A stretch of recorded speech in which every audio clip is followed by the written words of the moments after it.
खबर नीमच से आज मिली, जहां पर जन सुनवाई में लेटते हुए एक ग्रामीण पहुंचा। ग्रामीण ने अधिकारियों पर गंभीर आरोप भी इस दौरान लगाए। जन सुनवाई से बाहर आकर एसडीएम ने हालांकि उसकी शिकायत को भी सुना। इसका यह कहना है कि 7 साल से सुनवाई नहीं हो रही है। वो कई जगहों पर अलग अलग मंचों पर शिकायत कर चुका है। इसके इलाके के पूर्व सरपंच के काले कारनामों की यह शिकायत कर रहा है। सब प्रमाण शिकायतें भी की, लेकिन कहीं कोई कार्रवाई नहीं हुई। ग्रामीण ने यह आरोप लगाया और उसके बाद आखिरकार थक हार कर उसको जन सुनवाई में इस तरह से लौट कर आना पड़ा। और इसके बाद उसने कहा है कि इस मामले की शिकायत वो मुख्यमंत्री से करना चाहते हैं। भ्रष्टाचार और गबन के दोषियों को सजा मिले, इस बात की मांग वो कर रहे हैं। अपने साथ तमाम दस्तावेज कागजात लेकर ये इस तरह से परेशान होकर जब कहीं कोई रास्ता नहीं दिखा तो इस तरह से लौटते हुए जन सुनवाई में पहुंचा। और इसके बाद जैसे ही जानकारी एसडीएम को मिली तो जन सुनवाई से बाहर आकर एसडीएम ने इसकी शिकायत को भी सुना है।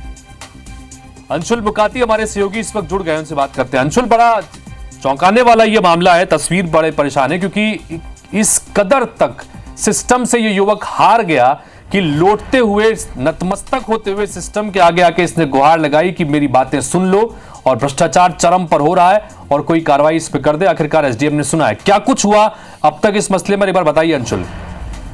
जी बिल्कुल, जैसे आपको बता दूं कि मुकेश जो है वो लगातार अपनी शिकायतें लेकर 7 साल से अधिकारियों के पास पहुंच रहा था, लेकिन उसकी शिकायत जो कहीं नहीं सुनवाई हुई थी। और मुकेश का आरोप है कि उसके द्वारा शिकायतें सिर्फ अधिकारियों को नहीं, यहाँ तक कि लोकायुक्त में भी की गई थी, लेकिन उसके बावजूद उसकी शिकायतों पर ध्यान नहीं दिया, जिससे वो परेशान होकर के अनूठे अंदाज में शिकायतों का बोझ लेकर के कलेक्टर कार्यालय में पहुंचा। हालांकि इस दौरान एसडीएम जो है वो बाहर आई और उन्होंने शिकायत लेकर जांच के बाद उचित कार्रवाई का भरोसा दिया। लेकिन जो शिकायत करता है मुकेश, उसका यही कहना था कि लगातार मैं अपनी शिकायतें यहाँ पर दे रहा हूँ, लगातार मेरी शिकायतें मैं 7 साल से यहाँ पर करता रहा हूँ, लेकिन उसके बावजूद यहाँ पर अधिकारियों के द्वारा किसी प्रकार से कोई कार्रवाई नहीं की जा रही और उसकी शिकायत नहीं सुनी जा रही। इसीलिए वो शिकायतों का बोझ जो है वो लेकर के कलेक्टर कार्यालय में पहुंचा। और कलेक्टर कार्यालय में जब वो पहुंचा तो सब उसी को देख रहे थे, क्योंकि जिस प्रकार से वो शिकायतों को लेकर के पहुंचा था, जिस प्रकार से वो सिस्टम के सामने रेंगते हुए पहुंचा था, उसका एक संदेश देने का मकसद था कि अब जो है वो पूरी तरह से लाचार हो चुका है, अब रेंगते हुए यहाँ पर आया है और अब उसकी शिकायत सुन ले। हालांकि अब उसकी शिकायत जो है वो सुनी गई है और अब उस पर